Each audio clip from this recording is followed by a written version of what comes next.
今天是114年8月28号，我们现在在花莲寿丰自学的远络医学推广中心，然后我们今天很荣幸请到一位学员来跟我们分享。大姐好。好，请问大姐贵姓？潘大姐你好。那请问一下是什么因缘跑来介绍你来参加这个健康读书会的呢？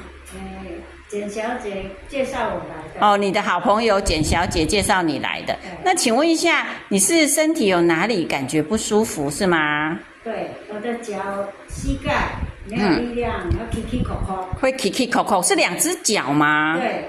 它是什么时候开始的？好像1年前吧。1年前开始的，膝盖会 kiki 口口。那请问一下，就像我们这个困扰指数表，0就是完全不痛，然后10就是非常痛。那请问一下，你从0到10，你会给你的膝盖的困扰指数给几分？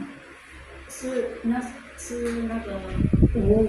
嘿，对，那变5分的话，那请问一下，你除了膝盖之外，还有哪里不舒服吗？2只手背。2只手背是什么样的情况？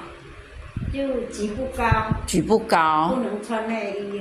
哦，那就是可能是50肩，对不对？那我就不知道。好，那请问一下，这样子的情况，肩膀痛的情况是多久了？在1年前。1年前的时候，那请问一下，如果困扰指数0到10的话，你肩膀会给它困扰指数多少？9哦。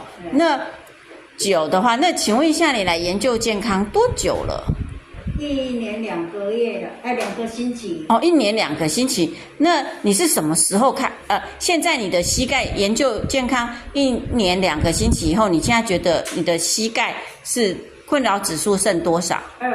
剩2，哇，从5变成2，哎，这样子很棒哦。那你的肩膀呢？原本是9，现在是2了，也是降到2啊，哈。所以你现在可以让我们大家看看吗？你的手，你看哦，潘大姐手可以举高了哈。对啊，这样研究健康1年了以后，你的身体真的有变得比较健康哦。那谢谢潘大姐接受我们的访问，那也希望说潘大姐日后如果碰到跟你一样有肩膀或脚有困扰的人，都跟她分享，然后跟他们约来这边一起来研究健康，好不好？好，好，谢谢潘大姐，谢谢讲师。